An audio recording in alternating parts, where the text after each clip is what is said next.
Israel baru saja menargetkan serangan ke Iran pada Sabtu 26 Oktober 2024 dini hari. Dilaporkan terdengar sejumlah ledakan di bagian timur Teheran yang merupakan ibu kota Iran. Namun serangan udara yang menargetkan pangkalan militer Iran itu berhasil dicegat oleh sistem pertahanan udara Teheran. Dilansir dari kantor media Iran, IRNA via Tribun News, serangan berhasil dicegat sistem pertahanan udara Teheran yang disebut mirip Iron Dome Israel.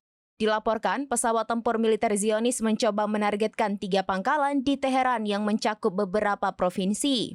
Namun operasi itu dapat digagalkan sepenuhnya sebab berhasil ditangkis sistem pertahanan udara Iran. Menurut laporan TV pemerintah Iran, ledakan yang dilaporkan terdengar di sekitar Teheran disebabkan oleh aktivasi sistem pertahanan udara mereka. Sistem yang dikatakan mirip Iron Dome itu bertugas mencegat serangan-serangan udara dari Israel. Adapun salah satu suara ledakan keras dilaporkan terdengar di daerah di dekat Bandara Internasional Imam Khomeini.